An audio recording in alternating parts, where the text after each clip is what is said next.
68, e agora nós vamos começar, traz aqui comigo. Agora nós vamos começar a fazer o estudo dos remédios constitucionais. O que são os remédios constitucionais? Os remédios constitucionais são instrumentos processuais constitucionais que visam garantir o exercício de um direito constitucional, ok? Remédios constitucionais também são chamadas ações constitucionais, que visam assegurar o exercício de um direito constitucional, ok? O primeiro remédio constitucional que nós vamos estudar, está aí na tela para vocês, é do inciso 68. O inciso 68, com certeza vocês já ouviram falar dele, é o famoso habeas corpus, ok? Inciso 68, o famoso habeas corpus, que diz assim, ó, conceder-se-á habeas corpus sempre que alguém sofrer, então, olha, já há uma lesão, ou se achar ameaçado de sofrer violência ou coação à sua liberdade de locomoção por ilegalidade ou abuso de poder, ok? Então, veja que no habeas corpus, traz aqui para mim, o habeas corpus é um instrumento processual que visa resguardar um direito. Gente, qual direito que é esse? O direito de locomoção. Ah, não, professor, é o direito de liberdade. Cuidado, cuidado, não é o direito de liberdade. O direito de liberdade é um gênero, ok? Eu tenho liberdade de crença, eu tenho liberdade de expressão, eu tenho liberdade de escolher a minha profissão. É um grande gênero. O habeas corpus só vai amparar a liberdade de locomoção. Artigo 5º, inciso 15 da Constituição, que nós já estudamos. O direito de ir e vir, ok? Prestem atenção. No habeas corpus, nós teremos ali sempre uma autoridade coatora, que está excedendo ali às suas competências, ao seu poder, por isso fala-se em abuso de poder, ok? E essa autoridade coatora, no seu abuso de poder, está violando o direito de locomoção do paciente, ok? Agora, tomem cuidado.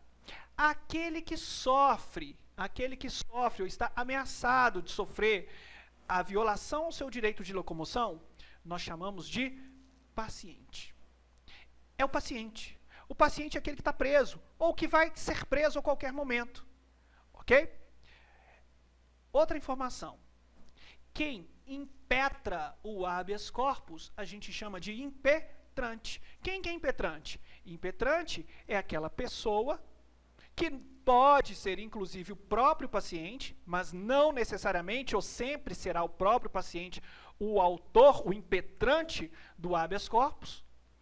Professor, o terceiro, alguém, um qualquer, pode impetrar um habeas corpus em favor do paciente, ainda que não conheça? Pode. Quer ver um exemplo, gente? O Lula estava em vias de ser preso e impetraram vários habeas corpus de todos os lugares do Brasil em favor do Lula. E foram impetrados habeas corpus, inúmeras habeas corpus, por pessoas que sequer tiveram algum tipo de contato com o Lula. Ok? Acharam que, quando o Lula foi prestar depoimento, ele poderia ser preso. E aí impetraram em favor dele, Lula paciente, terceiros impetraram em favor do Lula paciente, um habeas corpus para que pudesse ali resguardar o seu direito de locomoção. Ok? Então, professor, o habeas corpus não é aquela ação que nós temos autor, juiz e réu normalmente? Não. No habeas corpus nós poderemos ter o impetrante, que é o autor do habeas corpus, é quem está impetrando com a ação de habeas corpus. Nós teremos o réu, que será o impetrado, ou seja, sempre uma autoridade coatora que está violando o direito de locomoção, de ir e vir, ok? Teremos, claro, o juiz, não é? E teremos o paciente que é aquele que está sofrendo o seu direito de locomoção ou está em vias de sofrer. Agora, cuidado. Quando eu falo que a pessoa sofreu já no seu direito de locomoção, percebam vocês que quando já há violação ao direito de locomoção, nós falamos de um habeas corpus repressivo e não um habeas corpus preventivo. O habeas corpus repressivo é aquele no qual o direito de locomoção já foi violado. Mas há também o habeas corpus preventivo, no qual a violação à locomoção ela ainda não aconteceu, mas está em vias de acontecer. Quando eu falo de um habeas corpus, de uma violação que ainda não aconteceu, mas vai acontecer, eu chamo esse habeas corpus de habeas corpus preventivo. Preventivo, ok? Só que eles têm outros nomes. Quer ver? O habeas corpus preventivo é também chamado, e pode aparecer na prova para vocês, de salvo-conduto, ok? O habeas corpus preventivo é chamado de salvo-conduto, aquele em que ainda não há a violação ao direito de locomoção. Pois bem, por outro lado, o habeas corpus repressivo, aquele no qual já há violação ao direito de locomoção, é chamado de habeas corpus liberatório, ok? Então, repressivo, habeas corpus liberatório.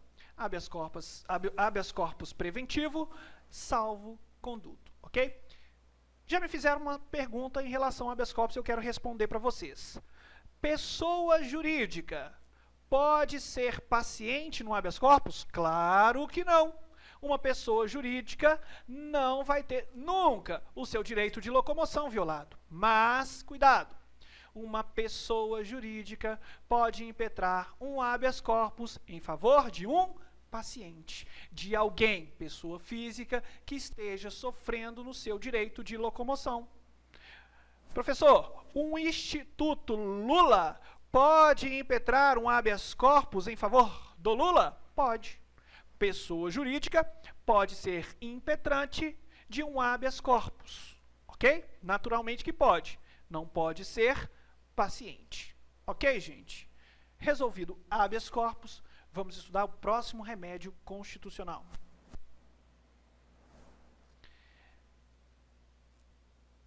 Inciso 69, diz assim: conceder-se-á mandado de segurança para proteger direito líquido e certo, não amparado nem por habeas corpus e nem por habeas data, quando responsável pela ilegalidade ou abuso de poder for autoridade pública ou agente de pessoa jurídica, no exercício de atribuições do poder público. Então, traz aqui para mim, vamos falar de um importante remédio constitucional, que é um mandado de segurança. Não é mandato.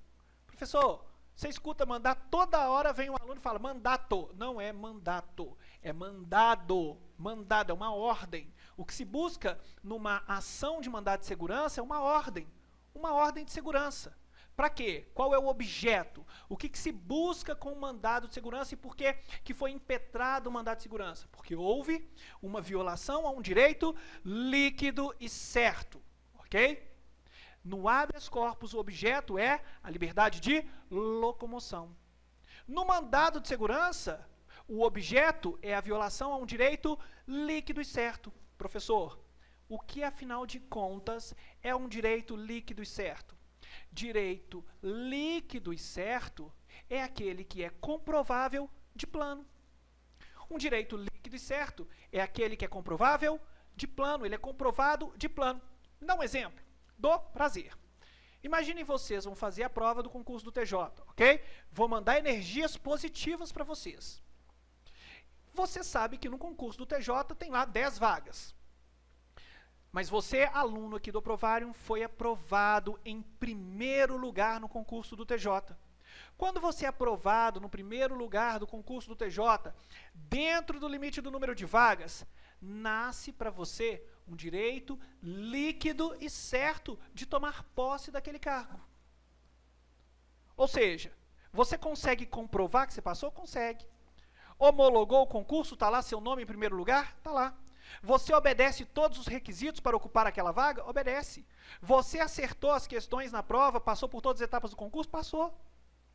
Portanto, você tem o direito líquido e certo de ocupar, tomar posse daquele cargo. Ok? Outro exemplo de direito líquido e certo. Você possui mais de 60 anos, tem mais de 30 anos de contribuição, você é mulher, e você já tem todos os predicados, todas as qualidades, características para que você possa se aposentar. Ora, aí você pediu ao INSS, entrou com um pedido no INSS para que você pudesse aposentar. Veja que você já tinha todas as qualidades para que pudesse se aposentar. O INSS negou, indeferiu o seu pedido. Cabe o quê? Mandado de segurança, para garantir o quê? O exercício de um direito líquido e certo. Que direito líquido e certo é esse? É o direito de se aposentar porque você possui todos os predicados, todas as características, todas as qualidades para que possa se aposentar. É comprovável através de documentos, é comprovável de plano, ok? O mandado de segurança é uma ação constitucional residual. Por que a gente fala que o mandado de segurança é uma ação constitucional residual? Porque o mandado de segurança, ele só é cabível se não cabe nem habeas corpus, nem habeas data. Não é caso de habeas corpus, não é caso de habeas data, usa-se então o mandado de segurança. Agora, note uma observação. O mandado de segurança, ele visa proteger direito líquido e certo. É uma ação constitucional utilizada quando há violação a esse direito líquido e certo. Concordam comigo? Pois bem, se essa violação ao direito líquido e certo ocorreu há mais de 120 dias, não cabe mandado de segurança mais. Ok?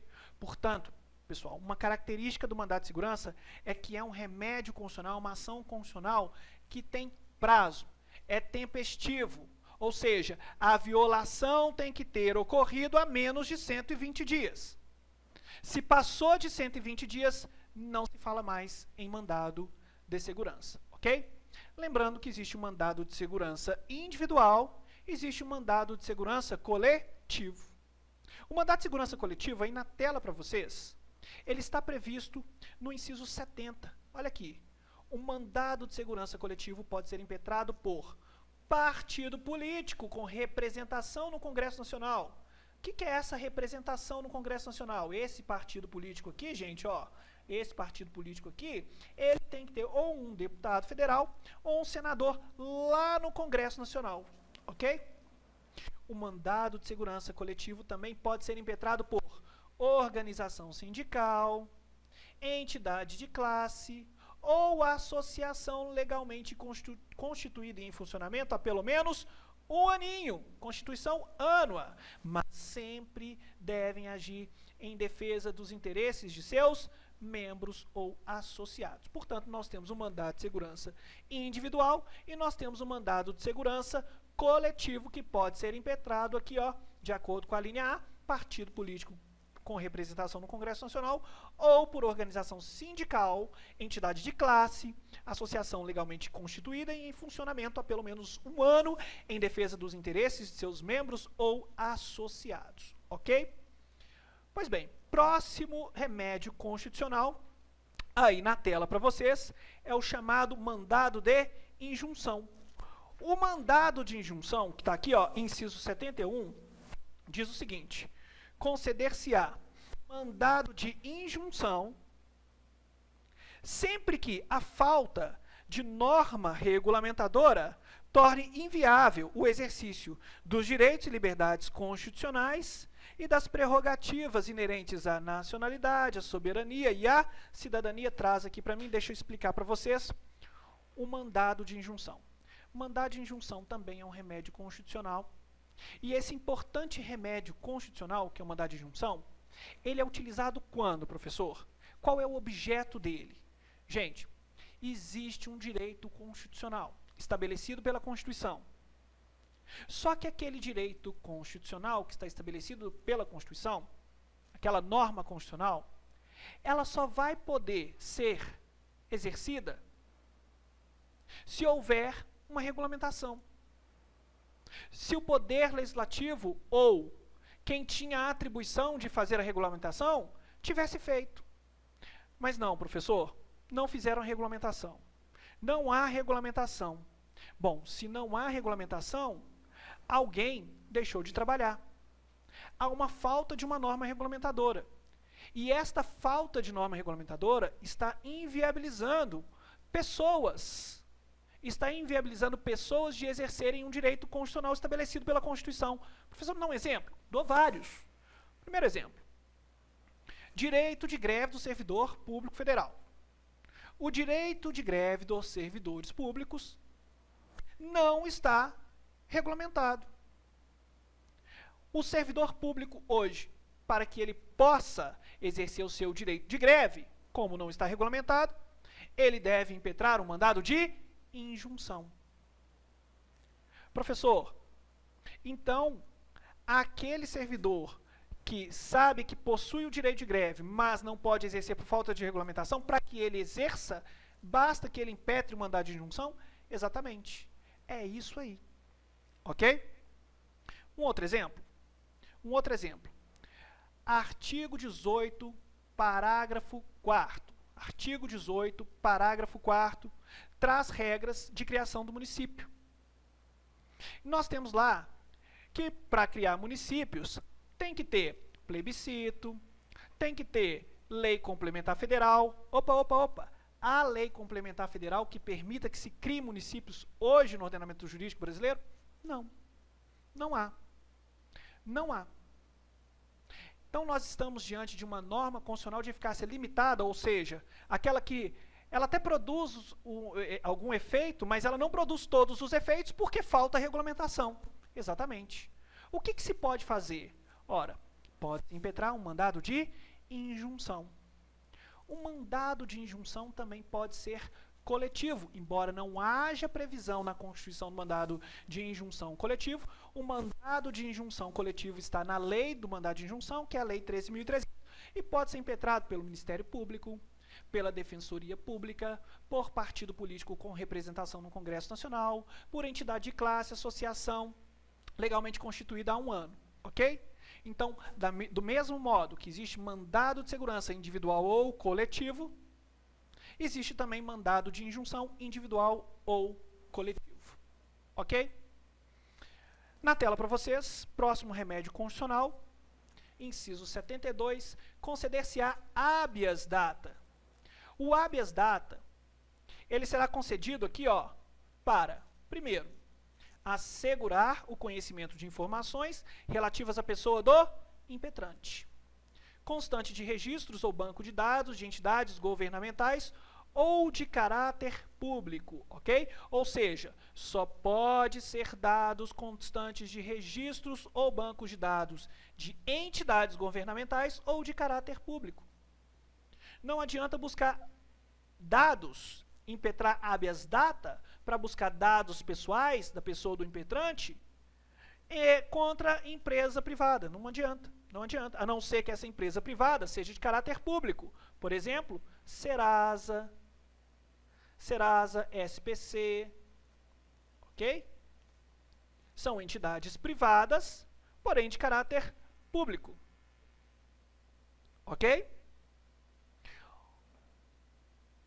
Outro objeto do habeas data não é só para obter a informação, não é só para assegurar o conhecimento de informações, é também para retificação de dados, quando não se prefira fazê-lo por processo sigiloso, judicial ou administrativo. Então, traz aqui para mim, habeas data, em resumo, serve para 3 coisas: obter, retificar ou anotar.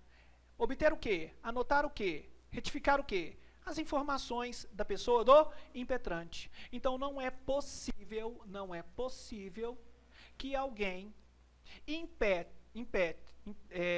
entre com habeas data, impetre um habeas data, para obter informação de terceiro. Não é possível. Também não é possível que alguém impetre um habeas data para obter informações de caráter público. A informação geral. Eu quero saber, aí, olha, quanto que gastou naquela obra pública. Não adianta. Não adianta. Eu quero saber quanto que o deputado X recebeu de votos.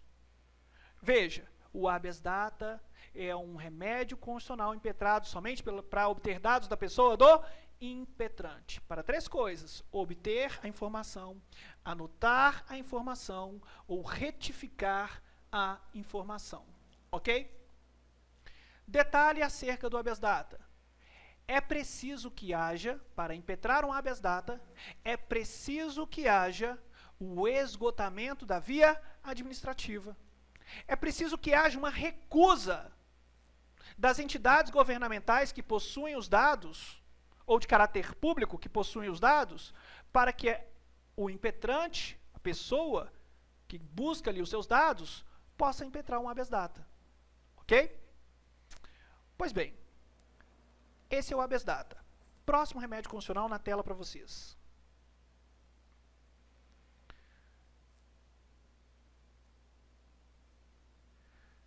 Inciso 73. Qualquer cidadão é parte legítima para propor ação popular, que visa a anular ato lesivo ao patrimônio público ou entidade de que o Estado participe, à moralidade administrativa, ao meio ambiente, ao patrimônio histórico e cultural, ficando o autor, se comprovada má-fé, isento de custas judiciais, salvo comprovada má-fé, tá, gente? Isento de custas judiciais e do ônus da sucumbência, tá? Então, gente, a ação popular só cabe ao cidadão. Quem que é o cidadão? Cidadão é aquele que possui título de eleitor. Se não possui título de eleitor, não pode impetrar ação popular. Um estrangeiro, traz aqui para mim. Aí o concurso público vai perguntar assim, o estrangeiro pode impetrar ação popular? Claro que não. O estrangeiro não pode impetrar ação popular porque ele não vota. Ele não tem título de eleitor, ok? Aquela pessoa de 16, relativamente capaz, 16 a 18 anos, que tem título de eleitor, pode impetrar uma ação popular? Pode, desde que representado por seu representante legal. Ok? Pelo pai, pela mãe. Mas se tem título de eleitor, pode sim figurar no polo ativo de uma ação popular que vise anular ato lesivo ao patrimônio público, histórico, cultural, ao meio ambiente, à moralidade administrativa, que são os objetos da ação popular. Ok? A ação popular é um instrumento do cidadão, pessoa física. Portanto, não se fala em pessoa jurídica impetrar uma ação popular, até porque pessoa jurídica não vota. Pessoa jurídica não tem título de eleitor. O documento a ser protocolado junto com a ação popular é justamente o título de eleitor. Ok? Portanto, mais um remédio constitucional, ação popular. Qual a característica mais importante da ação popular? A característica mais importante da ação popular é que no legitimado ativo somente figurará aquele que possui título de eleitor e que está em pleno gozo dos seus direitos políticos. E no polo passivo? No polo passivo, todo mundo, seja entidade governamental ou não, seja entidade privada ou não, seja pessoa física, todos que contribuíram para lesar o patrimônio, para lesar a moralidade administrativa, lesar o meio ambiente, pode estar no polo passivo. Pode ter que responder a uma ação popular. Ok? Como a ação popular ela é para o exercício da cidadania, a regra é que ela seja uma ação gratuita. Mas, bota aí na tela, produção, olha só. O autor, ficando o autor, isento das custas judiciais e do ônus da sucumbência. Essa é a regra. Por ser um instrumento do cidadão, a ação popular ela é de graça. Não se paga por ela. Mas, se esse cidadão aqui, ó, nessa ação popular, agiu com má fé, ou seja, ingressou, impetrou com a ação popular só para queimar o filme do político, falando mentira, né, por má fé, podem ter certeza que ele não ficará isento nem das custas judiciais, nem do ônus de sucumbência. Ok? Pois bem, traz aqui para mim. Estes são os remédios constitucionais e agora nós vamos estudar mais alguns incisos do artigo 5º. Rapidamente, são bem autoexplicativos na tela. Inciso 74. O Estado prestará assistência jurídica integral e gratuita aos que comprovar a insuficiência de recursos, não é? Princípio do acesso ao poder judiciário, princípio do acesso à justiça, né? Dado ali pela Defensoria Pública, ok? Inciso 75. O Estado indenizará o condenado por erro judiciário. Olha só, o Estado cometeu um erro, um julgamento errôneo, vai ter que indenizar o preso, ok? E aquele preso que ficou mais tempo do que devia, a pena dele era 10 anos, e o Estado não tirou ele de lá, ficou 15, 20 anos, o Estado também vai indenizar esse condenado aí, ok? Pois bem, próximo inciso, 76. São gratuitos para os reconhecidamente pobres, na forma da lei. Olha só, gente, a gratuidade da certidão, o registro civil de nascimento e a certidão de óbito são gratuitos, ok? Próximo inciso. Inciso 77. São gratuitas. Isso é importante, tá? Isso cai na prova. As ações de habeas corpus, habeas data e na forma da lei, os atos necessários ao exercício da cidadania. Então, traz aqui para mim.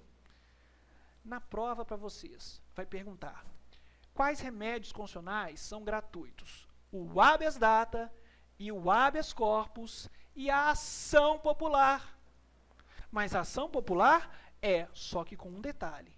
A ação popular, se for de boa fé, porque é exercício da cidadania, portanto, ação gratuita. Os habeas são gratuitos de qualquer jeito, ok? Mas a ação popular, se houver má fé, não vai ser gratuita. A regra é que ela seja gratuita por ser o exercício da cidadania, nos termos aqui do inciso 77 do artigo 5º, ok? Na tela para vocês. Inciso 78. A todos no âmbito judicial e administrativo são assegurados a razoável duração do processo e os meios que garantem a celeridade de sua tramitação. Ou seja, é um inciso que está aqui, na verdade, para dizer que o processo ele deve ter uma duração razoável. Hoje nós sabemos que isso não acontece, isso não é bem assim, ok? Mas tem esse inciso 78, que é um direito fundamental, que está no artigo 5º aí para vocês, tá? Bom, já falamos em aulas anteriores do parágrafo 1º, que os direitos e garantias fundamentais têm aplicação imediata. Já falamos do parágrafo 2º em aulas anteriores, que os direitos e garantias nessa Constituição não excluem outros decorrentes do regime e dos princípios por ela adotados, tratados internacionais, ou seja, os direitos fundamentais, os direitos e garantias aqui na Constituição, eles não estão só na Constituição, eles estão também na legislação infraconstitucional, nos tratados internacionais. Falamos muito disso. E o parágrafo 3º, então, nem se fala, né? Nós falamos, parágrafo 3º, só para relembrar, porque tem caído muito na prova, o que diz o parágrafo 3º? Que os tratados internacionais que versarem sobre direitos humanos e que forem aprovados em cada casa do Congresso Nacional, em 2 reuniões, obtendo 3/5 dos votos dos respectivos membros, aquele tratado internacional, somente aquele que versar sobre direitos humanos e que passou por esse procedimento, ele será também emenda constitucional, ok?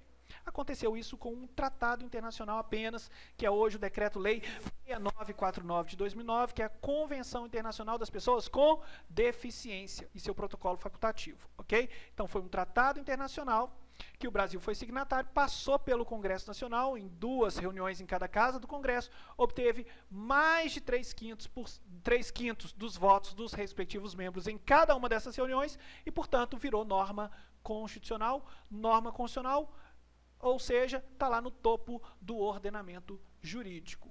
Lembrando que o tratado internacional que versar sobre direitos humanos, que não conseguiu passar por esse procedimento, não obteve, por exemplo, a votação suficiente, será norma supralegal, ou seja, abaixo da Constituição, mas acima das leis infraconstitucionais, ok? E o parágrafo 4º, para terminar, o Brasil se submete à jurisdição do Tribunal Penal Internacional, a cuja criação tenha manifestado a adesão, ou seja, nós estamos sujeitos aí ao julgamento do TPI, chamado, o famoso TPI, que é o Tribunal Penal Internacional. Traz aqui para mim. Pessoal, foi um grande prazer estar aqui com vocês durante esse tempo. Espero que vocês obtenham resultados fantásticos aí no TJ. Durante todo o curso, nosso foco foi passar para vocês todos os temas, né, todos os tópicos, todas as leis que foram cobradas no conteúdo programático. E eu desejo a vocês que vocês façam a melhor prova possível, fiquem tranquilos, ok?